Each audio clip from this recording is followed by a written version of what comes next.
بسم اللہ الرحمن الرحیم الحمد للہ رب العالمین والعاقبۃ للمتقین والصلاة والسلام علی سیدنا محمد وعلی آلہ واصحابہ اجمعین اما بعد وعن عقبۃ بن عامر رضی اللہ تعالی عنہ عن النبی صلی اللہ علیہ وسلم قال اذا رأيت اللہ عز وجل يعطي العبد من الدنيا على معاصیہ ما يحب فإنما هو استدراج۔ حضرت عقبہ ابن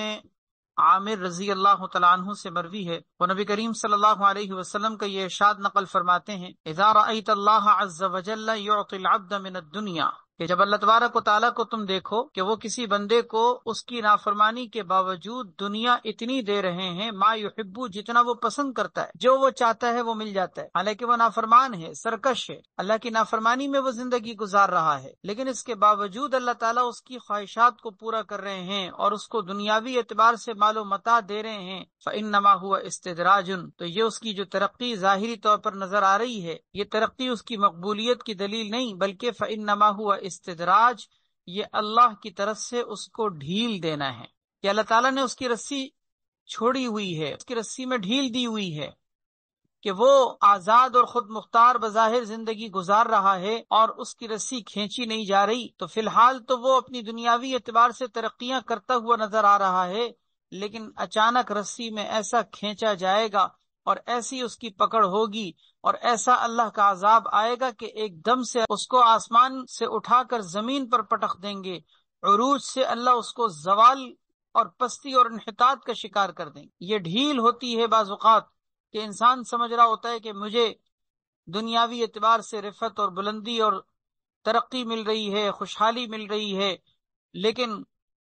اللہ کی نافرمانی کے ساتھ ہونے والی ترقی وہ ترقی نہیں ہوتی، بلکہ اللہ کی نافرمانی کے ساتھ ہونے والی ترقی در حقیقت تنزل ہوتا ہے۔ ثم تعالیٰ، پھر آپ صلی اللہ علیہ وسلم نے اس بات کو سمجھانے کے لیے استدلال کے طور پر قرآن کریم کی یہ آیت تلاوت فرمائی جو سورۃ الانعام کی آیت نمبر 44 ہے، فلما نسوا ما ذکروا به فتحنا علیہم ابواب کل شیء، کہ جب وہ فراموش کر بیٹھے اس نصیحت کو جو ان کو کی گئی تھی، جب وہ اس نصیحت کو بھلا بیٹھے، فتحنا علیہم ابواب کل شیء، تو ہم نے ان کے اوپر ہر چیز کے دروازے کھول دیے۔ ہر چیز کے دروازے کھولنے کا مطلب یعنی ان کے لیے آسائشیں اور بظاہر دنیا کی نعمتیں اور دنیا کا ساز و سامان، مال و دولت کی کثرت اور فراوانی،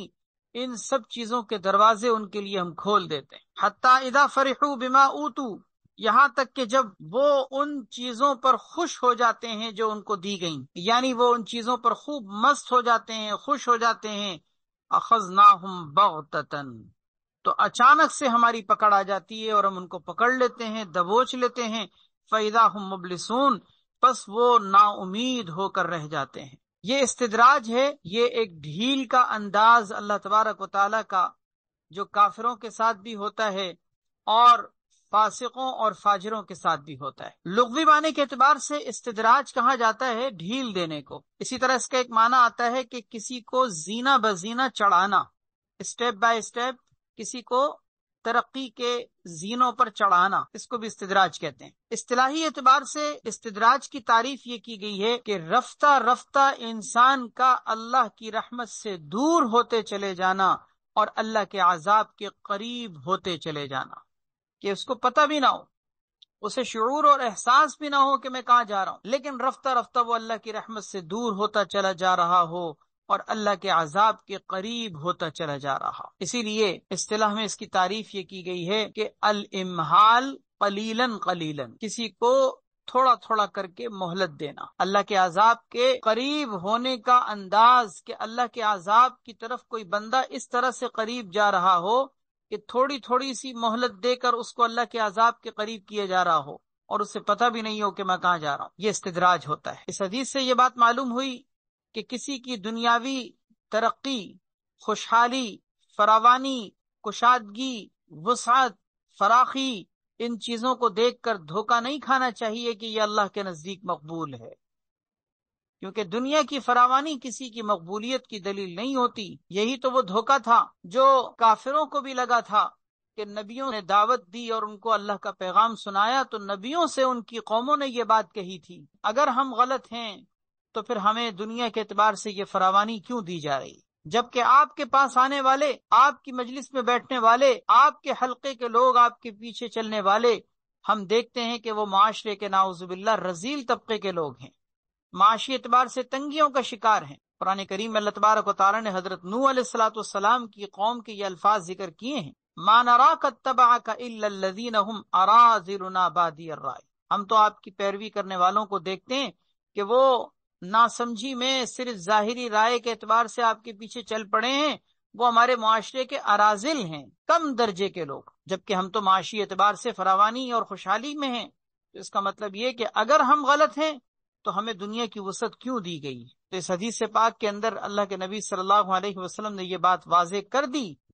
کہ دنیاوی ترقی اور خوشحالی کو دیکھ کے دھوکے میں مت پڑو، کیونکہ کسی کی معصیت، نافرمانی، اس کے کفر و شرک اور اس کے فسق و فجور کے باوجود اگر اسے ترقی اور خوشحالی مل رہی ہے تو یہ اللہ کی طرف سے کوئی اس کی مقبولیت کی دلیل نہیں، بلکہ یہ ڈھیل ہے۔ اللہ تعالیٰ اس ڈھیل کے ذریعے سے اس کو کچھ مہلت دے رہے ہیں، اور اچانک سے رسی میں ایسے کھینچیں گے اللہ تعالیٰ کہ وہ اپنے وجود کو برقرار نہیں رکھ سکے گا اور عذاب اور ہلاکت کا شکار ہو جائے گا۔ اب یہاں میں ایک بات واضح کر دوں کہ خود حدیث میں اگر آپ غور کریں تو وہ بات سمجھ میں آتی ہے، لیکن اس کی وضاحت اچھی طرح سمجھ لیجئے کہ دنیا میں ہمیں دو طرح کی ترقیاں نظر آتی ہیں۔ ایک ترقی وہ ہوتی ہے جو اللہ کی طرف سے عذاب ہوتا ہے، پھٹکار ہوتی ہے، اللہ کی طرف سے ہلاکت ہوتی ہے، انسان کو پتہ بھی نہیں ہوتا، وہ سمجھ رہا ہوتا ہے میں ترقی کے راستے پر گامزن ہوں، حالانکہ وہ تنزل اور پستی اور انحطاط کی طرف جا رہا ہوتا ہے، اس کا سفر بلندیوں کی طرف نہیں ہوتا، پستیوں کی طرف ہوتا ہے، اور وہ سمجھتا ہے کہ میں شاید بلندیوں کی طرف جا رہا ہوں۔ اور دوسری ترقی وہ ہوتی ہے جو واقعتاً دنیا کے اندر ترقی ہوتی ہے، اللہ تعالیٰ کسی کو خوشحالی، اس کا انعام، اکرام کر رہے ہوتے ہیں، اور یہ دنیا میں اس کو ملنے والی ایک نقد، اللہ کی طرف سے ایک عنایت اور نوازش کا معاملہ ہوتا ہے۔ یہ کیسے پتہ چلے گا کہ کون سی ترقی واقعتاً ترقی ہے اور کون سی ترقی استدراج اور ڈھیل ہے، اللہ کی طرف سے عذاب ہے؟ اس کا پتہ چلے گا اپنی موجودہ صورتحال کو دیکھ کر۔ خود حدیث میں غور کیجئے الفاظ پہ، اللہ کے نبی صلی اللہ علیہ وسلم کیا فرما رہے ہیں کہ جب تم دیکھو کہ اللہ تعالیٰ کسی بندے کو دنیا کی ہر چیز دے رہے ہیں جو وہ چاہتا ہے، علی معاصی ہی، اس کی معصیت اور نافرمانی کے باوجود، تو سمجھ لو کہ یہ استدراج ہے۔ اس کا مطلب کیا کہ معصیت، نافرمانی، فسق و فجور، کفر و شرک، سرکشی، اللہ کی نافرمانی کے باوجود اگر ترقی ہوتی ہوئی نظر آ رہی ہے تو وہ ترقی نہیں ہے، وہ تنزل ہے، وہ استدراج ہے، وہ ڈھیل ہے، اللہ کا عذاب ہے۔ اس کا مطلب کیا ہوا؟ اسی سے دوسری بات معلوم ہوئی کہ اگر اللہ تعالیٰ کسی کو اس کی فرمانبرداری اور اطاعت کی حالت میں، تقوی اور پرہیزگاری کی حالت میں دنیا کی خوشحالی دے رہے ہیں تو یہ دنیا کی اللہ رب العزت کی طرف سے ملنے والی نقد نوازش ہے، نقد انعام اور اکرام ہے کہ جو اللہ تعالیٰ فوراً دے رہے ہیں، اور دنیا میں بھی دے رہے ہیں، اللہ آخرت میں بھی دیں گے۔ یہ ترقی ہے۔ خلاصہ کیا نکلا کہ اللہ کی اطاعت اور بندگی کے کاموں کے ساتھ ترقی ہو تو پھر یہ دنیا میں ملنے والی جو ترقی ہے واقعتاً ترقی ہے، اس کو نقد انعام کہتے ہیں، کہ جو بعد میں آخرت میں ملنا ہے وہ تو ملنا ہے، اللہ دنیا میں بھی دے رہے، اس پر اس کو شکر ادا کرنا چاہیے۔ اور اگر کسی کی ترقی ظاہری اعتبار سے گناہوں کے ساتھ ہے، نافرمانیوں کے ساتھ ہے، تو پھر یہ اللہ کا عذاب ہے، یہ ترقی نہیں، یہ ترقی نہیں، یہ تنزل ہے، خطرناک بات ہوتی ہے۔ اور آیت قرآنیہ کے اندر بھی اللہ تبارک و تعالیٰ نے اسی حقیقت کو واضح کیا ہے کہ بندوں کی حالت یہ ہوتی ہے کہ جب ان کو اللہ کی نصیحتیں بھول جائیں، فراموش کر بیٹھیں، تو پھر ایک وقت ایسا آتا ہے کہ ہم دنیا کی ساری نعمتوں کے دروازے ان کے اوپر کھول دیتے ہیں، جس کی وجہ سے وہ اور زیادہ بدمست ہو جاتے ہیں، اور زیادہ اس کے اندر غرق ہو جاتے ہیں۔ لیکن پھر جب وہ معاملہ اپنی انتہا کو پہنچ جاتا ہے تو پھر ہم اپنی رسی کھینچتے ہیں، اخذناہم بغتۃ، اچانک سے پھر ایسا اللہ کی طرف سے پکڑ کا معاملہ آتا ہے کہ پھر انسان بالکل مایوس اور نا امید ہو کے رہ جاتا ہے۔ اس لیے اس حدیث کی روشنی میں ہماری عملی زندگی سے متعلق کرنے کا کام یہ ہے کہ ہم اپنی دنیاوی جتنی بھی ترقیاں ہیں، خوشحالیاں ہیں، فراوانیاں ہیں، کشادگیاں ہیں، ہم جو بھی اپنی زندگیوں میں یہ چیزیں دیکھتے ہیں، اس کے اندر ہم یہ چیز دیکھتے رہیں، پرکھتے رہیں، اور اس میں غور و خوض کرتے رہیں کہ یہ اللہ کی اطاعت کے ساتھ ہو رہا ہے یا نافرمانی کے ساتھ ہو رہا ہے۔ اگر اطاعت اور بندگی کے کاموں کے ساتھ ہو رہا ہے، شریعت پر چلتے ہوئے ہو رہا ہے، تو اس کا مطلب مطمئن رہیے کہ انشاءاللہ یہ استدراج نہیں، اللہ کی طرف سے انعام ہے، اللہ کی طرف سے نوازنے کا انداز ہے کہ اللہ دنیا میں بھی دے رہے، اور جس طرح دنیا میں دے رہے مانگنا چاہیے کہ ربنا آتنا فی الدنیا حسنہ وفی الآخرۃ حسنہ، دونوں جہان کی نعمتیں مانگنی چاہیے۔ لیکن اگر یہ ترقی، خوشحالی، فراوانی آپ کو آپ کی نافرمانی کے باوجود مل رہی ہے تو پھر ڈریے اس چیز سے کہ یہ ترقی نہیں ہے جس کو آپ ترقی سمجھ رہے ہیں۔ یہی تو وہ چیز ہے کہ جس بات کو سامنے نہ رکھنے کی وجہ سے آج لوگ دھوکے میں پڑے ہوئے ہیں، مغرب کی ترقیوں کو دیکھ کر۔ مغرب کی ترقیوں کو دیکھ کر لوگ دھوکے میں پڑے ہوئے ہیں نا، کہ لوگ یہود و نصارہ کی، مشرکین کی اور یورپی تہذیب کی ترقیوں کو دیکھ کر، ان کی ظاہری رنگا رنگیوں کو دیکھ کر انسان سمجھ رہا ہوتا ہے کہ یہ تو نافرمانیوں کے باوجود اتنی ترقی کرتے ہوئے نظر آ رہے، تو یہ ترقی نہیں ہے۔ ان کی نافرمانیوں کے باوجود اللہ نے ان کو ڈھیل دی ہوئی ہے، اللہ نے ان کو بدمست کر دیا ہے کہ اپنی ان دنیا کی رنگینیوں کے اندر وہ مست ہیں۔ اللہ تبارک و تعالیٰ کی طرف سے پھر رسی کھینچی جائے گی تو بچ نہیں پائیں گے۔ اللہ ہمیں سمجھنے کی توفیق عطا فرمائے۔ اگلی حدیث ہے وعن ابی امامہ رضی اللہ تعالیٰ عنہ ان رجلا من اہل الصفۃ توفی، حضرت ابو امامہ رضی اللہ تعالیٰ عنہ سے مروی ہے کہ اہل صفہ میں سے، یعنی جو صفہ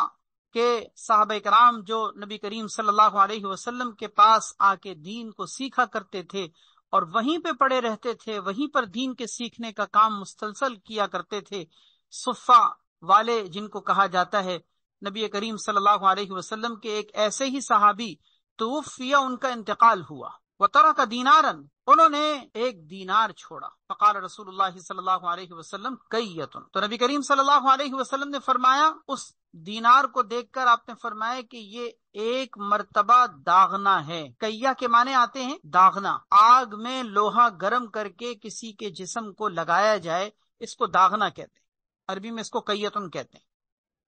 تو آپ نے فرمایا یہ ایک مرتبہ داغنا ہے۔ قالا، راوی کہتے ہیں کہ ثم توفی آخر، پھر ایک اور شخص کا انتقال ہوا، یعنی وہی صفہ والے ایک اور صحابی دنیا سے چلے گئے، فترک دینارین، ان کے پاس سے 2 دینار برآمد ہوئے، 2 دینار انہوں نے چھوڑے، فقالا، تو نبی کریم صلی اللہ علیہ وسلم نے فرمایا کیتانی، ان کے پاس 2 دینار نکلے ہیں، یعنی 2 مرتبہ داغنے کا معاملہ ہوگا۔ پہلے کے بارے میں فرمایا 1 مرتبہ داغنے کا معاملہ ہوگا، اور دوسرے کے بارے میں فرمایا 2 مرتبہ داغنے کا معاملہ ہوگا۔ یعنی اس کا مطلب کیا کہ آپ نے ناپسند کیا، آپ نے ناپسند کیا کہ 1 دینار بھی برآمد ہوا ہے تو کیوں ہوا، اور 2 دینار بھی اگر برآمد ہوئے تو کیوں ہوئے، کیونکہ یہ تو اہل صفہ تھے، لوگ ان کے پاس سمجھا یہ کرتے تھے کہ مال نہیں ہے، اور آ کر ان کے اوپر خرچ کرتے تھے،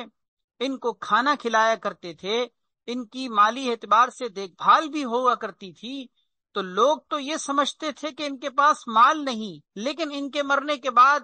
مال برآمد ان کے پاس سے ہوا ہے، ایک کے پاس سے 1 دینار نکلا، دوسرے کے پاس سے دوسرا دینار نکلا، تو آپ نے یہ ناپسند فرمایا کہ ان لوگوں کو اپنے پاس یہ مال نہیں رکھنا چاہیے تھا، کیونکہ ان کی ظاہری حالت ایسی تھی کہ لوگ ان پر اس لیے خرچ کرتے تھے کہ ان کے پاس مال نہیں۔ یہاں یہ بات سمجھ لیجئے کہ مال چھوڑ کے مرنا اور مال چھوڑ کے دنیا سے جانا کوئی بری چیز نہیں ہے۔ انسان اگر مال کے حقوق شرعی اعتبار سے پورے کرتا ہو تو انسان لاکھوں کا مال بھی اگر چھوڑ کے جائے تو کوئی حرج کی بات نہیں ہے، اس کے مال کا اس کے ورثاء کے اندر تقسیم کا عمل ہو جائے گا، ترکے کی حیثیت سے تقسیم ہو جائے گی، تو مال چھوڑ کے مرنا کوئی بری چیز تو نہیں ہے۔ تو سوال یہ پیدا ہوتا ہے کہ آپ صلی اللہ علیہ وسلم نے ان دونوں صحابہ اکرام کے بارے میں یہ بات کیوں ارشاد فرمائی کہ جس سے پتہ چل رہا ہے کہ آپ نے ناپسند کیا؟ بظاہر اس حدیث سے تو یہ معلوم ہو رہا ہے کہ مال چھوڑ کے مرنا کوئی اچھی چیز نہیں تھی۔ اس کا جواب سمجھ لیجئے، اس کے جواب کے طور پر محدثین نے اس بات کی وضاحت کی ہے کہ اصل میں مال کے چھوڑ کر مرنے میں کوئی قباحت کی بات نہیں، مال چھوڑ کے مرنا کوئی غلط نہیں، انسان مال کے شرعی حقوق پورے کر چکا ہو، اس کے اندر کوئی مالی اعتبار سے کمزوری نہ ہو، اور وہ کسی کے مال کو ناجائز طور پر ہڑپ کر کے قبضہ کر کے اور اسی طرح زکوٰۃ نہ دے کے، حج نہ کر کے اور مال کے شرعی حقوق پورے نہ کر کے دنیا سے نہ گیا ہو، بلکہ وہ شرعی حقوق پورے کرتے ہوئے جائے تو کوئی حرج کی بات نہیں۔ لیکن ان دونوں صحابہ اکرام کا معاملہ یہ تھا کہ یہ من اہل صفہ تھی۔ خود حدیث میں دیکھیے الفاظ ہیں من اہل الصفتی، کہ یہ اہل صفہ میں سے تھے، یہ عام نہیں تھے. اور اہل صفہ یہ وہ لوگ تھے کہ جن کی ظاہری اعتبار سے صورتحال ایسی تھی کہ جن کے پاس کچھ نہیں تھا، حتیٰ کہ ان کے پاس تن ڈھانپنے کے لیے کپڑے بھی مکمل نہیں ہوا کرتے تھے. آگے ایسی حدیثیں خود آئیں گی کتاب الرقاق کے اندر کہ ان کے فقر و فاقے کی ایسی حالت تھی کہ بعض اوقات اوپر نیچے کے الگ الگ 2 کپڑے بھی نہیں ہوا کرتے تھے، ایک کپڑا ہی ہوتا تھا کہ جس سے یہ اپنے تن کو بمشکل ڈھانکا کرتے تھے، اپنے سطر کو چھپایا کرتے تھے. تو ایسی حالت کہ جس حالت میں دیکھ کر لوگ ان کے اوپر مال کو خرچ کرتے تھے، پھر بھی ان کے پاس سے مال نکلنا یہ آپ کو اس لیے گوارا نہیں ہوا اور پسند نہیں آیا کہ آپ صلی اللہ علیہ وسلم نے ان کے بارے میں یہ تصور قائم کیا تھا کہ یہ تو مال جمع کرنے والے نہیں ہیں، لیکن یہ بھی مال جمع کر رہے ہیں. اس کا مطلب یہ کہ ان کا یہ مال جمع کرنا ان کی ظاہری حالت کچھ اور کہہ رہی تھی اور پس پردہ ان کی حالت کچھ اور. اسی طرح بعض محدثین نے اس کی وضاحت یہ بھی کی ہے کہ نبی کریم صلی اللہ علیہ وسلم کا اپنے صحابہ کرام کی تربیت کا یہ انداز تھا کہ آپ اعلیٰ درجے کی تربیت کرتے ہوئے بعض ایسی چیزوں پر بھی تنبیہ فرماتے تھے کہ اگر کوئی مسئلے کی روح سے دیکھا جائے تو اس میں کوئی قباحت کا پہلو نہیں ہوتا تھا، لیکن عظیمت کے پہلو پر آپ صحابہ کرام کی ایسی تربیت کرتے تھے کہ دوسروں کے لیے جو جائز بھی ہو آپ صحابہ کرام کے لیے پسند نہیں کرتے تھے. اس کی بہت ساری مثالیں ہیں. خود نبی علیہ الصلوۃ والسلام نے اپنے گھرانے، اپنے اہل بیت، اپنے خاندان نبوت کے لوگوں کے ساتھ تربیت کا یہ انداز رکھا ہوا تھا کہ بعض ایسی چیزوں پر آپ تنبیہ کرتے تھے کہ شرعی مسئلے کے اعتبار سے پوچھا جائے تو وہ کوئی ناجائز نہیں تھا، لیکن آپ روکتے تھے. مثال کے طور پر نبی کریم صلی اللہ علیہ وسلم نے بعض مواقع پہ اپنے گھر والوں کے اندر کچھ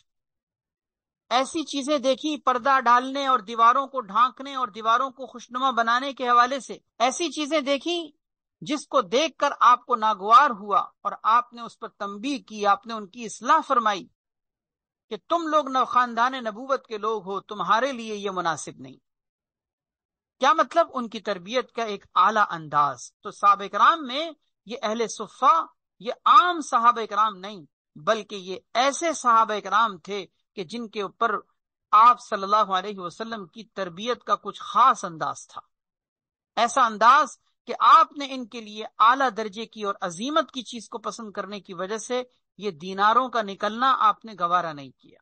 تو آپ نے سخت الفاظ میں یہ تنبیہ فرمائی. پہلے کے بارے میں فرمایا کیتن اور دوسرے کے بارے میں فرمایا کیتان، یعنی 1 مرتبہ داغنا اور 2 مرتبہ داغنا. اگلی حدیث ہے وعن معاویہ رضی اللہ تعالی عنہ انہ دخل علی خالہ ابی ہاشم بن عتبہ یعودہ. حضرت معاویہ فرماتے ہیں کہ وہ اپنے ماموں حضرت ابو ہاشم بن عتبہ رضی اللہ تعالی عنہ کے پاس داخل ہوئے، یعودہ ان کی عیادت کرنے کے لیے. ان کے ماموں یعنی حضرت ابو ہاشم بن عتبہ رضی اللہ تعالی عنہ یہ بیمار تھے، اور بیماری بھی ان کی ایسی تھی کہ جو بظاہر عمر کے آخری حصے کی تھی، جس کو مرض الوفات کہا جاتا ہے. تو حضرت معاویہ رضی اللہ تعالیٰ عنہ ان کے پاس عیادت کرنے کے لیے داخل ہوئے. فبکا ابو ہاشم، تو اپنے ماموں کو انہوں نے دیکھا کہ حضرت ابو ہاشم رضی اللہ تعالیٰ عنہ رو رہے ہیں. فقالا، انہوں نے پوچھا ما یبکی کا یا خال، کہ اے میرے ماموں آپ کو کیا ہوا، کیوں رو رہے ہیں. لفظی ترجمہ ہے ما یبکی کا، کون سی چیز آپ کو رلا رہی ہے. اوجع یجزئک ام حرص علی الدنیا، کیا کوئی تکلیف ہے جو آپ کو بے قرار کر رہی ہے. یشعزک، اس کے معنی آتے ہیں بے قرار کرنا، مضطرب کرنا، بے چین کر دینا. اور وجعن کے معنی آتے ہیں تکلیف. کیا کوئی تکلیف ہے جسمانی طور پر ایسی کہ جو آپ کو بے قرار کر رہی ہے، چین نہیں لینے دے رہی، اس وجہ سے آپ رو رہے ہیں. ام حرص علی الدنیا، یا کوئی دنیا کی حرص ہے کہ جس کی وجہ سے آپ کو رونا آ رہا ہے کہ آپ مرنا نہیں چاہتے، آپ اور جینا چاہتے ہیں، اس وجہ سے آپ کو رونا آ رہا ہے. قال، انہوں نے فرمایا نہیں، کلا، ہرگز نہیں، میں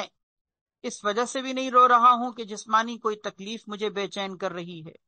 اور نہ ہی اس کی وجہ یہ ہے کہ میں کوئی دنیا کا حریص ہوں، مزید جینا چاہتا ہوں، ولیکن رسول اللہ صلی اللہ علیہ وسلم عہد الینا عہدا لم آخذ به، میرے رونے کی وجہ یہ ہے کہ رسول اللہ صلی اللہ علیہ وسلم نے ہم سے ایک عہد لیا تھا، لم آخذ به، جس کو میں پورا نہ کر سکا۔ لفظی ترجمہ، لم آخذ به، جس کو میں تھام نہ سکا، یعنی جس کی میں پاسداری نہ کر سکا۔ ایک ایسا عہد جو آپ نے مجھ سے لیا تھا، میں اس کو پورا نہ کر سکا۔ قالا، تو حضرت معاویہ رضی اللہ تعالیٰ عنہ نے پوچھا کہ وما ذالک، کہ وہ کیا عہد ہے جو آپ صلی اللہ علیہ وسلم نے آپ سے لیا تھا؟ قالا، تو انہوں نے فرمایا کہ سمعتہ یقول، میں نے نبی کریم صلی اللہ علیہ وسلم سے فرماتے ہوئے سنا تھا، انما یکفیک من جمع المال، کہ تمہارے لیے مال کے جمع کرنے میں کافی ہو جانا چاہیے، خادم، ایک خادم جس سے تم اپنے گھر کے امور کی خدمت وغیرہ کا کام لے سکو۔ دوسرا ممرکب فی سبیل اللہ، دوسرا اللہ کے راستے میں سواری۔ تو یہ دو چیزیں دنیا کے مال کے جمع کرنے میں تمہارے لیے کافی ہو جانی چاہیے، ایک خادم اور دوسرا اللہ کے راستے میں استعمال ہونے والی سواری۔ تو آپ صلی اللہ علیہ وسلم نے تو ہم سے یہ عہد لیا تھا کہ بس یہ دو طرح کی مال کی چیزیں تمہارے پاس جمع ہونی چاہیے، جبکہ وَإِنِّي أُرَانِي قَدْ جَمَعْتُ، میں اپنے بارے میں یہ رائے رکھتا ہوں، میں یہ سمجھتا ہوں اپنے بارے میں کہ قد جمعتو، کہ میں نے اس کے علاوہ بھی دنیا کا بہت سا مال جمع کر لیا ہے۔ تو مجھے اس بات پر رونا آ رہا ہے، فکر پیدا ہو رہی ہے کہ مجھ سے نبی کریم صلی اللہ علیہ وسلم کی عہد کی کہیں خلاف ورزی نہ ہو گئی۔ یہ حدیث ہم آپ کو یاد ہوگا پیچھے پڑھ چکے ہیں، حضرت ابو ہاشم ابن عتبہ رضی اللہ تعالیٰ عنہ کی حدیث، کہ جس میں نبی کریم صلی اللہ علیہ وسلم نے ان سے باقاعدہ عہد لیا تھا، اور آپ نے ان کو مخاطب کر کے یہ نصیحت فرمائی تھی کہ دیکھو، خیال کرنا مال جمع کرنے میں یہ دو چیزیں تمہارے لیے کافی ہونی چاہیے۔ تو ان کی جب زندگی کا آخری وقت آیا تو یہ اس بات پر رو رہے تھے کہ مجھ سے نبی علیہ الصلوۃ والسلام نے جو عہد لیا تھا، کہیں اس عہد کی پاسداری میں مجھ سے کوئی کوتاہی نہ ہو گئی۔ اس کا یہ مطلب نہیں کہ حضرت ابو ہاشم ابن عتبہ رضی اللہ تعالیٰ عنہ نے کوئی دنیا کے اعتبار سے بہت کچھ جمع کر رکھا تھا، مال کی بہت ساری فراوانیاں ان کے پاس تھیں، اور انہوں نے دنیا کی بہت ساری دولتیں جمع کر رکھی تھیں اور اس کے انبار جمع کر رکھے تھے۔ نہیں، بہت سادگی سے زندگی گزارنے والے ایک ایسے صحابی کہ جنہوں نے دنیا کا کچھ بھی جمع نہیں کیا تھا، لیکن خادم اور سواری کے علاوہ اپنی استعمال کی کوئی اور چیز بھی انسان کے پاس آ جاتی ہے، انسان کے پاس اس کے علاوہ بھی 10 قسم کی چیزیں ہوتی ہیں، تو یہ اس پر ڈر رہے تھے کہ کہیں مجھ سے عہد کی خلاف ورزی نہ ہو گئی۔ یعنی اپنی تمام تر کوششوں کے باوجود جو انہوں نے اس عہد کو پورا کرنے میں صرف کی تھی، اس ساری کوششوں کے باوجود جو مال ان کے علاوہ ان کے پاس تھا، اس پر ڈر لگ رہا تھا کہ کہیں میری پکڑ نہ ہو جائے۔ یہ ہے وہ خوف کی کیفیت، خشیت کی کیفیت، کہ سب کچھ کرنے کے بعد بھی صحابہ کرام اتنا ڈرتے تھے کہ جیسے کہ کوئی بہت بڑا جرم ہو گیا، سب کچھ کرنے کے باوجود۔ آج ہماری صورتحال یہ ہے کہ کچھ نہ کرنے کے باوجود بھی اس طرح کا ڈر اور خوف اور خشیت نہیں ہوتی، اور ہم یہ کہہ رہے ہوتے ہیں کہ جی اللہ معاف کرنے والا ہے۔ ٹھیک ہے، اللہ سے حسن ظن رکھنا چاہیے، لیکن کچھ کر کے بھی تو انسان حسن ظن رکھے، تو حسن ظن ہے۔ اگر کچھ نہ کر کے ہاتھ پر ہاتھ دھرے بیٹھے انسان یہ سوچے کہ اللہ معاف کرنے والا ہے، تو یہ تو انسان کے نفس کا دھوکہ ہے۔ یہ تو ایسے ہی ہے کہ ایک انسان اپنے گھر پہ بیٹھا رہے اور یہ کہے کہ اللہ رزاق ہے، رزق دینے والا ہے، مجھے معاشی اعتبار سے تدبیر اختیار کرنے اور دکان کھولنے، کھیتی باڑی کرنے، تجارت کرنے کی کیا ضرورت ہے؟ جو رزق میرے مقدر میں ہے وہ مجھے مل کر رہے گا، میں گھر سے نہ بھی نکلوں۔ جس طرح ہر انسان جانتا ہے کہ یہ دھوکے میں ہے، اسی طرح یہ بھی سمجھ لینا چاہیے کہ یہ بھی دھوکے میں ہے کہ نماز نہ پڑھنا، گناہ کرنا، جھوٹ بولنا، نافرمانی کرنا، ساری دنیا کے گناہوں میں پڑے رہنا، اور کوئی کہے تو یہ کہنا کہ جی اللہ معاف کرنے والا۔ یہ نفس کا دھوکہ ہے، یہ شیطان کا دھوکہ ہے، یہ وہ پٹی ہے جو آج شیطان نے ہماری آنکھوں پہ باندھی ہوئی ہے، اور ہم ایسے اندھے بن کر دنیا کی چیزوں میں مصروف ہیں کہ بس ہمیں یہی امید لگی ہوئی ہے کہ بس اللہ معاف کر دیں گے، چاہے سود کھاتے رہو، چاہے جھوٹ بولتے رہو، چاہے نماز نہ پڑھتے رہو، کچھ بھی کرتے رہو، جنت کا گویا کہ ہمیں ٹکٹ مل گیا ہے، جنت کا ہمیں ٹھیکہ مل گیا ہے۔ یہ وہی خواہشات ہیں، یاد رکھیے، یہ وہی امیدیں ہیں، یہ وہی آرزویں ہیں جو یہودیوں کو بھی لگی تھی۔ یہودیوں کو بھی لگی تھی لن تمسن النار الا ایاما معدودات، کہ اگر ہم جہنم میں جائے بھی تو بس چند دنوں کے لیے جائیں گے، ہمیشہ کے لیے تھوڑی جائیں گے۔ لن يدخل الجنت الا من كان هودا او نصارا، اللہ تعالیٰ نے ان کی بات قرآن کریم میں ذکر کی ہے، وہ کہتے تھے جنت میں صرف یہود و نصارہ داخل ہوں گے، بس صرف جنت کے اندر یہود و نصارہ داخل ہوں گے اور کوئی بھی نہیں جائے گا، گویا جنت کے ٹھیکیدار بن گئے۔ یہی امیدیں اور یہی آرزویں تھیں جو ان کو لے ڈوبی تھیں، اور اس امت کے اندر بھی یہی امیدیں ہیں، یہی آرزویں ہیں جو ہمیں لے ڈبو رہی ہیں۔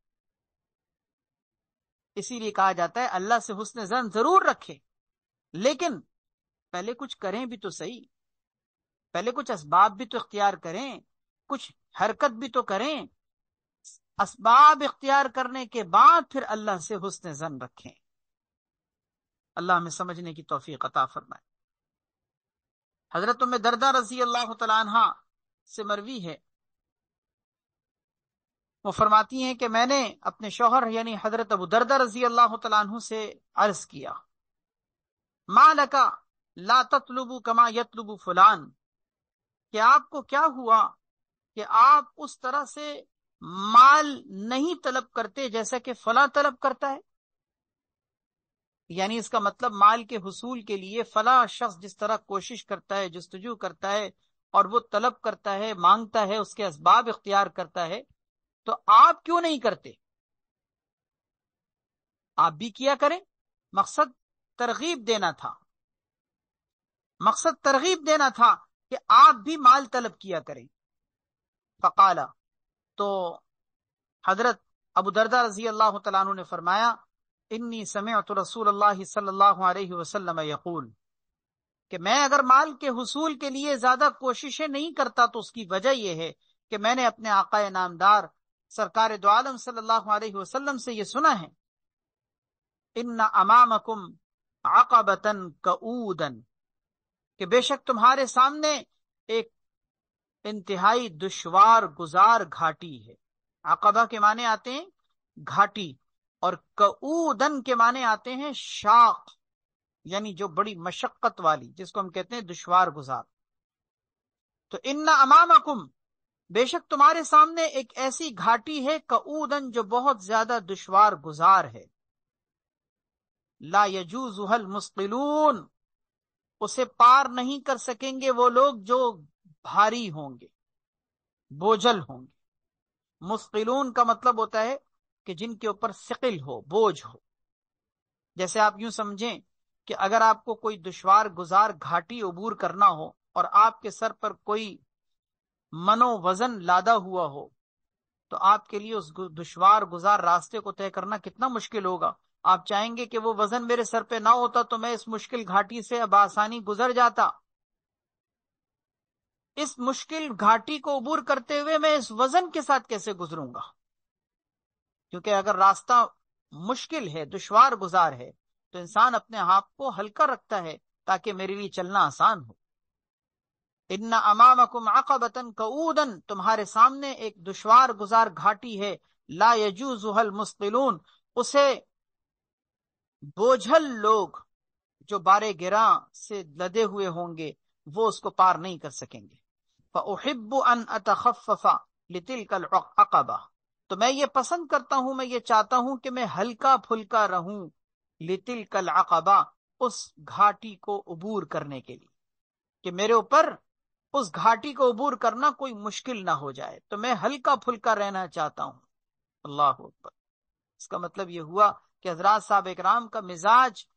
مال کے جمع کرنے کا نہیں تھا، مال کے جمع کرنے کے وہ حریص نہیں تھے، وہ جانتے تھے کہ انسان کو بقدر کفایت روزی مل جائے جس سے انسان کسی کے سامنے ہاتھ نہ پھیلانے والا ہو، یہ انسان کے لیے کافی ہے۔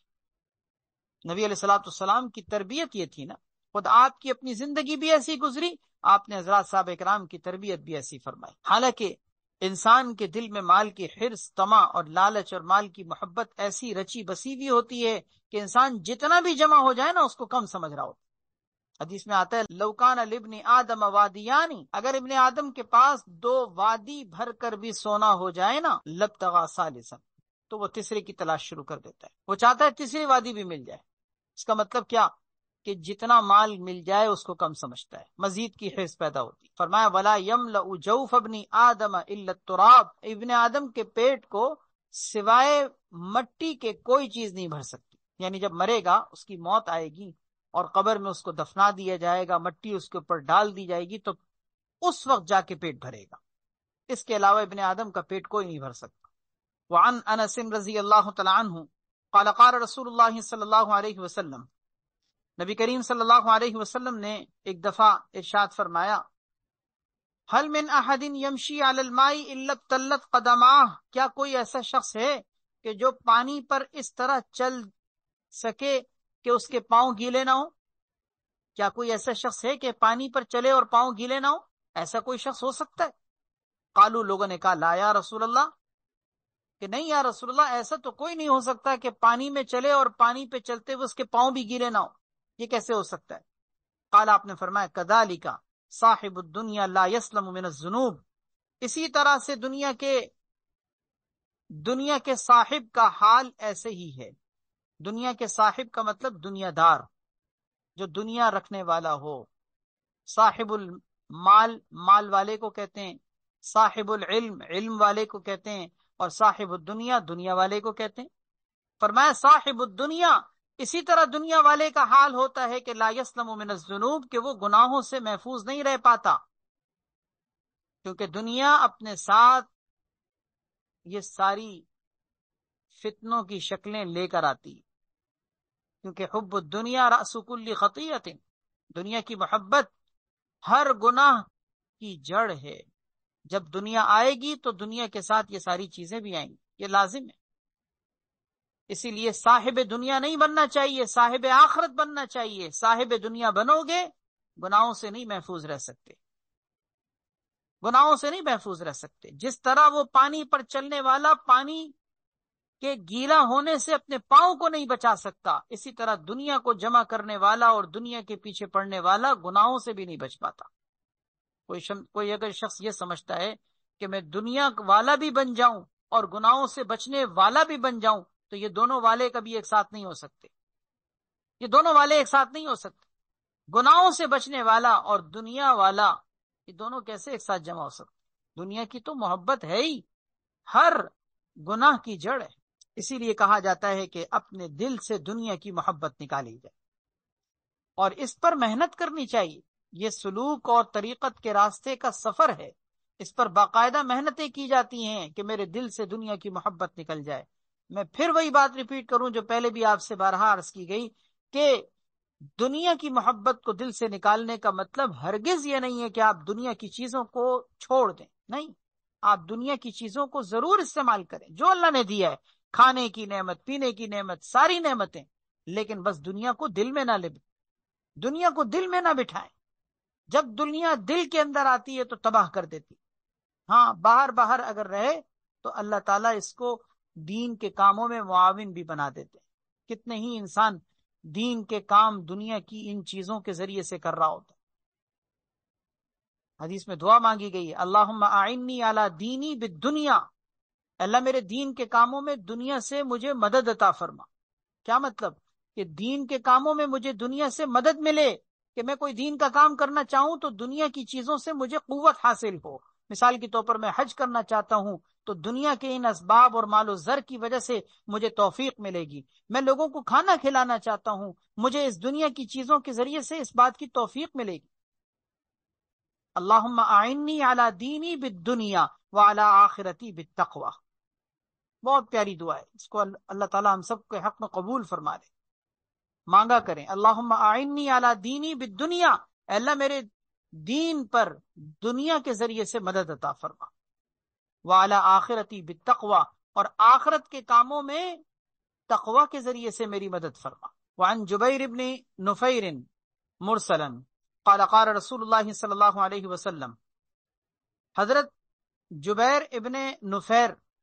رحمہ اللہ سے مرسلن نقل کیا گیا ہے۔ مرسلن نقل کرنے کا مطلب اس کے بعد صحابی کا واسطہ تابعی نے ذکر نہیں کیا، اس کو کہتے ہیں حدیث مرسل، کہ جس میں صحابی کا نام ذکر نہیں کیا گیا، تو ظاہر ہے کہ یہ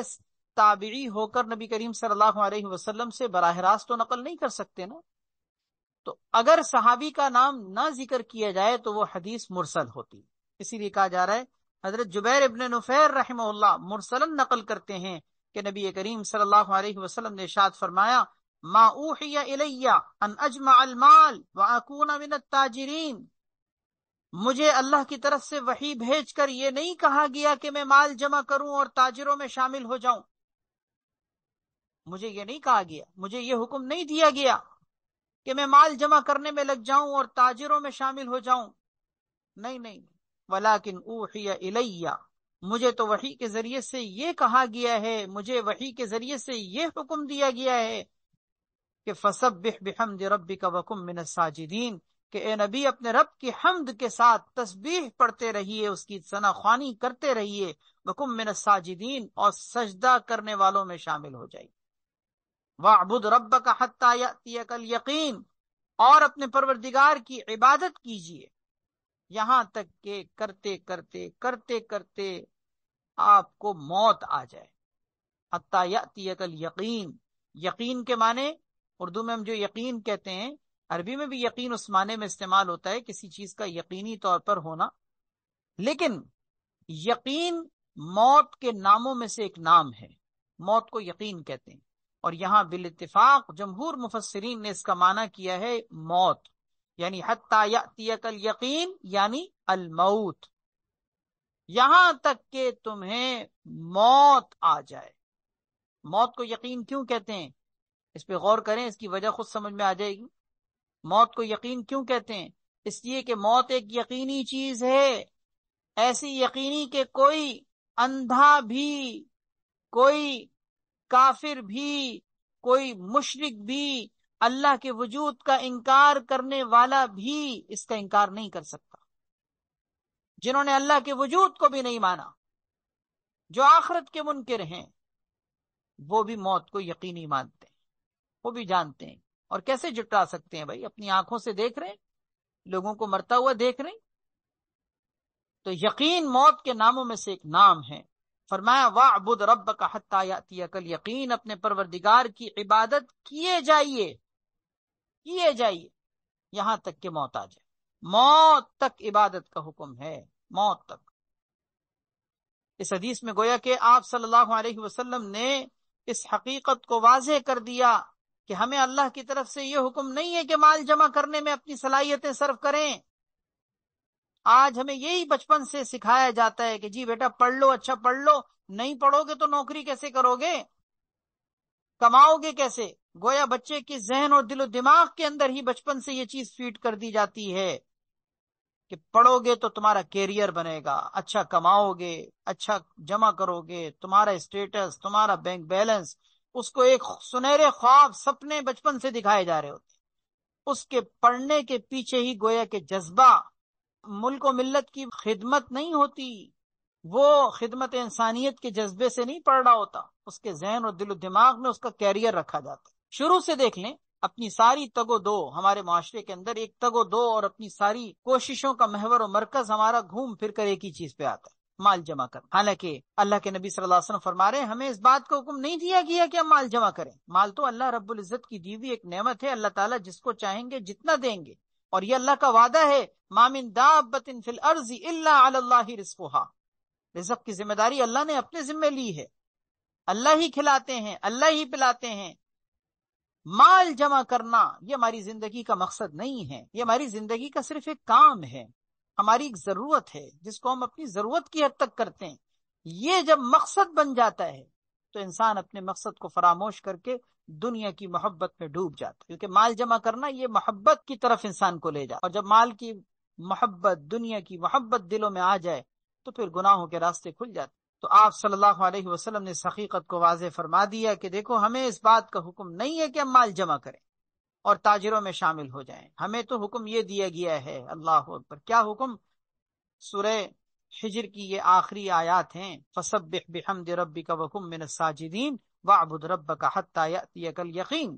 اپنے رب کی حمد کے ساتھ تسبیح پڑھیے، سجدہ کرنے والوں میں شامل ہو جائیے. بطور خاص سجدے کا حکم دیا جا رہا ہے، مراد اللہ رب العزت کے سامنے سجدہ ریز ہونا بھی اس میں آ گیا، نماز پڑھنا بھی اس میں آ گیا، عبادت اور بندگی کے سارے کام اس میں آ گئے۔ لیکن بطور خاص سجدہ کیوں ذکر کیا گیا؟ اس لیے کہ سجدہ ان ساری عبادت کی شکلوں میں ایک اعلیٰ ترین شکل ہے۔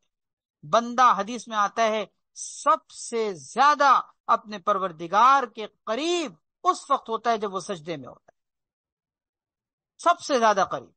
اور حدیث میں آتا ہے کہ جب سب سے زیادہ بندہ اپنے پروردگار کے سجدے میں ہوتا ہے، سب سے زیادہ قریب سجدے میں ہوتا ہے، تو اس وقت میں تم دعائیں مانگا کرو، تمہاری دعا قبول ہوگی، کیونکہ بندہ اپنے رب کے بہت قریب ہوتا ہے۔ جب بہت قریب ہے تو مانگے۔ اسی لیے سجدے میں جا کر انسان کو دعائیں مانگنی چاہیے۔ فرض میں تو ہم عام طور پر سبحان ربی الاعلیٰ وغیرہ پڑھ رہے ہوتے ہیں، لیکن یاد رکھیں نفل کی نماز میں، تہجد کی نماز میں کوشش کیا کریں سبحان ربی الاعلیٰ کے بعد دعائیں مانگا کریں۔ رب اغفر ورحم وانت خیر الراحمین دیر تک سجدے میں سر رکھ کے مانگتے رہا کریں، تو دیکھیں سجدے کی لذت، اللہ ایسی لذت دیں گے سجدے سے سر اٹھانے کا دل بھی نہیں کرے گا۔ آپ کر کے تو دیکھیں، ایسی لذت عطا ہوتی ہے۔ دیر تک عربی میں دعائیں، اردو میں نہیں، عربی میں دعائیں، جو قرآن و حدیث کی دعائیں آپ کو یاد ہیں، ربنا ظلمنا، رب اغفر ورحم، رب اجعلنی، ربنا آتنا، جو دعا آپ کو قرآن و حدیث کی یاد ہے آپ مانگیں سجدے۔ رات کا اندھیرا ہو، تہجد کے سجدے ہوں، اور بندہ اپنے رب کے قدموں میں سجدہ ریز ہو اور یہ دعائیں مانگ رہا ہو، اللہ اکبر، اللہ تعالیٰ اسے کیسے محروم کر دیں گے؟ اس لیے مانگا کریں۔ سجدے کی عبادت بہت اعلیٰ عبادت ہے، اللہ میں نصیب فرما دے۔ وعن ابی ہریرہ رضی اللہ تعالیٰ عنہ قال قال رسول اللہ صلی اللہ علیہ وسلم، حضرت سیدنا ابو ہریرہ رضی اللہ تعالیٰ عنہ سے مروی ہے کہ نبی کریم صلی اللہ علیہ وسلم نے ارشاد فرمایا، من طلب الدنیا حلالا، جس نے دنیا کو حلال طریقے سے طلب کیا، استعفافا عن المسألة، اس لیے کہ تاکہ وہ سوال کرنے سے محفوظ رہ سکے، اس لیے اس نے دنیا کو حلال طریقے سے اس لیے طلب کیا کہ وہ کسی کے سامنے ہاتھ نہ پھیلانا پڑے، استعفافا عن المسألة، کہ سوال کے لیے کسی کے سامنے دست سوال دراز نہ کرنا پڑے، کسی کے سامنے ہاتھ نہ پھیلانا پڑے، وسعیا علی اہلہ، اپنے گھر والوں کے لیے کوشش کرتے ہوئے کہ میں اپنے گھر والوں کے نان نفقے کا انتظام کروں، اس کام کے لیے کوشش کرنے کو سامنے رکھ کر اس نے حلال طریقے سے مال کو طلب کیا، وتعطفا علی جارہ، اور اپنے پڑوسیوں کے ساتھ نرمی کا سلوک کرنے اور اچھا سلوک کرنے کے لیے اس نے مال کو طلب کیا۔ غور کیجئے، یہ 4 مقاصد ذکر کیے جا رہے ہیں کہ مال کے حصول کے لیے، دنیا کے حصول کے لیے وہ گھر سے نکلا اور حلال طریقے سے اس نے کوئی ذریعہ معاش اختیار کیا تاکہ مجھے 2 پیسے حاصل ہوں، محنت مزدوری کی، ملازمت کی، تجارت کی، زراعت کی، کھیتی باڑی کا کام کیا، جو کام بھی اس نے کیا، مقصد اس میں یہ 4، ایک تو حلال، حرام نہیں، حلال کو طلب کیا۔ دوسری چیز استعفافا عن المسألة، اس لیے طلب کیا تاکہ مجھے کسی کے سامنے ہاتھ نہ پھیلانا پڑے، مانگنا نہ پڑے، میں خود کفیل ہوں، مجھے کسی سے مانگنا نہ پڑے۔ تیسرا مقصد یہ کہ سعین علی اہلہ، کہ اس کے ماتحت جو اس کے بیوی بچے ہیں وہ ان کی روزی کے لیے، ان کے کھانے پینے کا انتظام کرنے کے لیے وہ گھر سے نکلا اور اس نے معاشی کوئی تدبیر اختیار کی۔ اور چوتھی چیز یہ کہ تعطفا علی جارہ، کہ وہ اپنے پڑوسیوں کے ساتھ بھی اچھا سلوک کرنا چاہتا تھا، کہ میرے گرد و پیش میں کچھ ایسے لوگ، ضروری نہیں کہ وہ اس کے گھر کے برابر کے پڑوسی ہوں، اس میں سارے لوگ آ گئے، کہ جو اس کے ارد گرد کے معاشرے میں لوگ ہیں جو قسم پرسی کا شکار ہے، میں ان کے ساتھ اچھا سلوک کروں، ان کو کھانا کھلاؤں، ان کا خیال رکھوں، ان کی دیکھ بھال کروں، ان کا کفیل بن جاؤں، اس مقصد کو بھی سامنے رکھا۔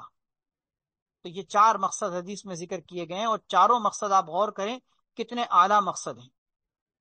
ایسے اعلیٰ مقصد ہیں کہ ان میں سے ہر مقصد ایسا ہے کہ جو انسان کے پیشہ اختیار کرنے کو عبادت بنا دیتا ہے۔ انسان ان مقاصد کے تحت جو روزی روٹی کے لیے گھر سے نکلتا ہے، اس کا روزی روٹی کے لیے نکلنا یہ معاشی تدبیر نہیں ہے، یہ عبادت ہے۔ حلال طلب کرنا تاکہ لوگوں کے سے مانگنا نہ پڑے، اور تاکہ میں اپنے بیوی بچوں کے نان نفقے کا انتظام کر سکوں، اور تاکہ میں لوگوں کے کام بھی آ سکوں۔ اللہ اکبر۔ فرمایا کہ جو یہ مقاصد کو سامنے رکھ کر دنیا طلب کرتا ہے، روزی روٹی کے لیے گھر سے نکلتا ہے، لقی اللہ تعالی یوم القیامتی، قیامت کے دن اللہ سے وہ اس حالت میں جا ملے گا کہ وجہہ مثل القمری، کہ اس کا چہرہ چاند کی مانند چمک رہا ہوگا، اور چاند بھی کوئی عام چاند نہیں، لیلۃ البدر، بدر کامل کا چاند۔ بدر کامل کا مطلب کیا؟ 14ویں رات کا چاند۔ جب چاند مکمل ہو جاتا ہے تو وہ کتنا خوبصورت اور کتنا روشن اور کتنی روشنیاں بکھیرنے والا ہوتا ہے۔ تو جس طرح 14ویں رات کا چاند چمک رہا ہوتا ہے،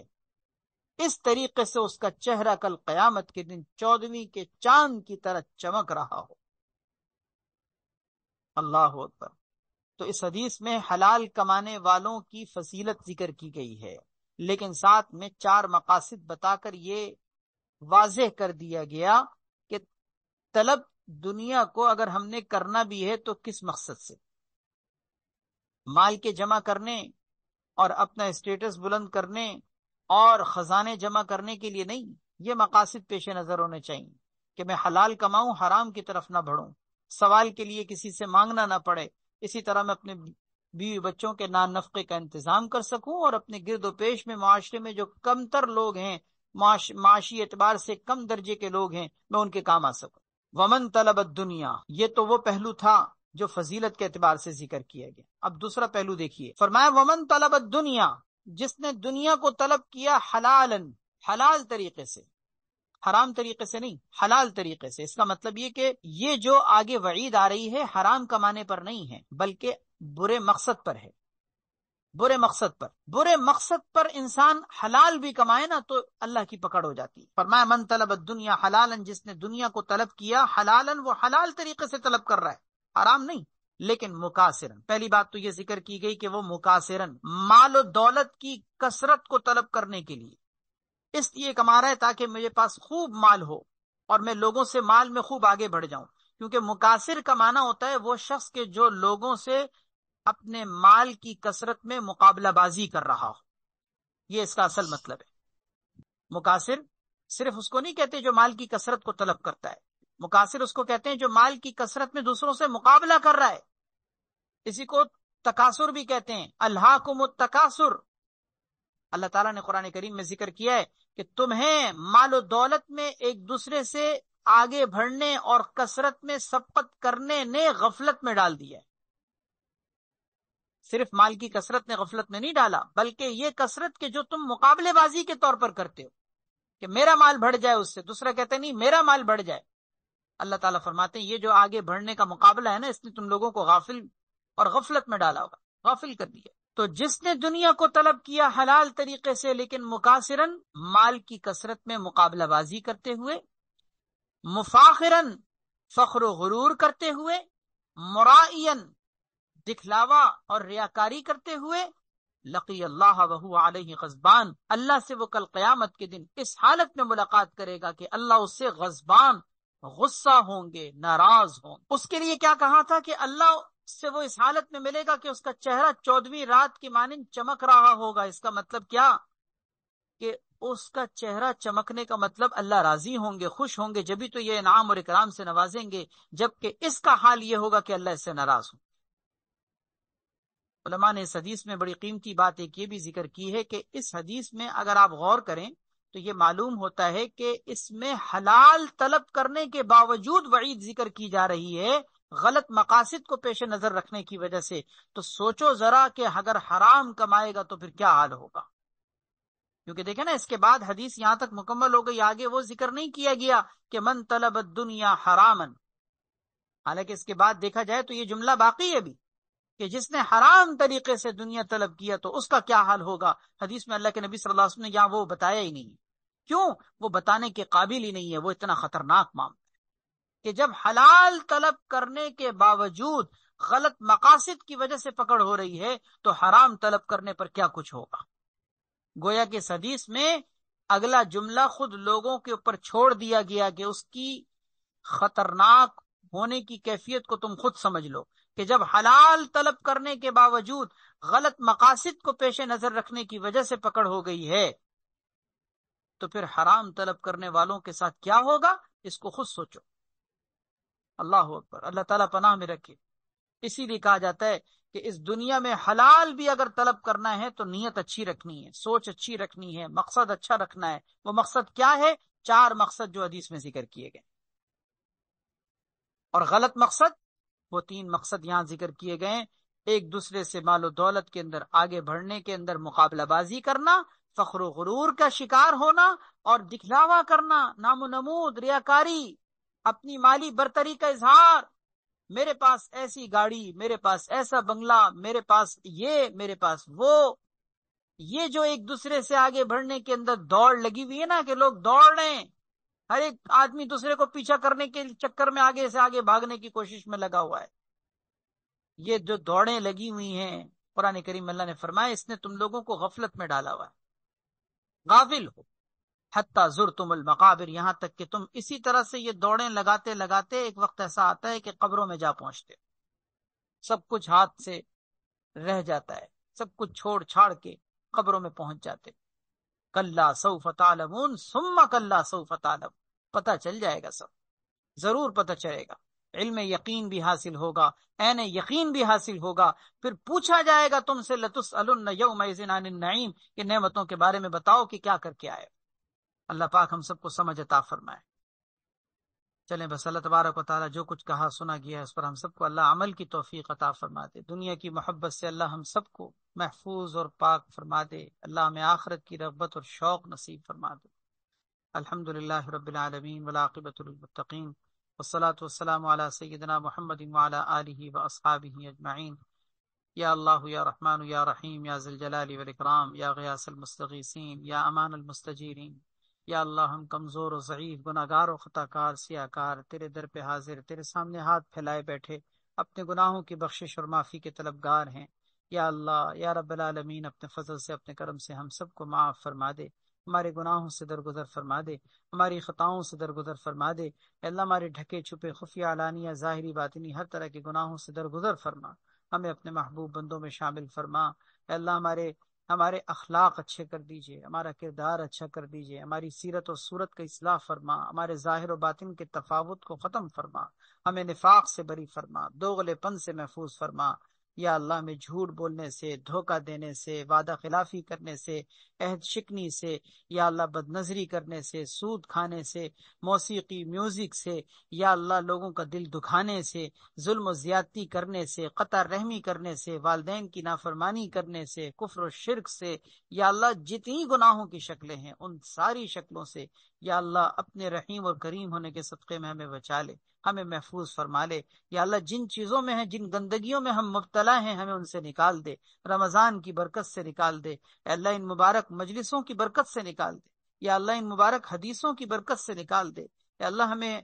اپنی اصلاح کی فکر نصیب فرما، ہدایت کی فکر نصیب فرما۔ رمضان اور رمضان کے روزوں کا اصل مقصد تقوی اور پرہیزگاری ہے، اے اللہ ہمیں یہ تقوی اور پرہیزگاری رمضان کی برکت سے نصیب فرما دے۔ اے اللہ ہم تجھ سے مانگتے ہیں، تجھ سے سوال کرتے ہیں، بھکاری بن کر تیرے سامنے بھیک مانگتے ہیں، تقوی کی بھیک مانگتے ہیں۔ اے اللہ ہمیں تقوی نصیب فرما دے، پرہیزگاری نصیب فرما دے، گناہوں سے بچنے کی ہمت عطا فرما، طاقت عطا فرما، حوصلہ عطا فرما، اس کے لیے اسباب اختیار کرنے کی، محنت کرنے کی، طلب جستجو اختیار کرنے کی توفیق عطا فرما۔ یا اللہ گناہوں سے، گناہ گاروں سے، گناہوں کے ماحول سے، گناہوں کی نحوستوں سے ہمارا پیچھا چھڑوا دے۔ اللہ گناہوں کے ماحول سے ہمیں نکال دے، نیکیوں کا ماحول عطا فرما، اچھے لوگوں کی گیدرنگ نصیب فرما، اچھی صحبت میں اٹھنے بیٹھنے کی توفیق عطا فرما، نیک مجالس کو اپنانے کی توفیق عطا فرما۔ اے اللہ ہماری اس محفل کو، اس مجلس کو اپنی بارگاہ میں قبول فرما، اس میں تمام شرکت کرنے والوں کو دنیا اور آخرت میں تمام مقاصد میں کامیابی نصیب فرما۔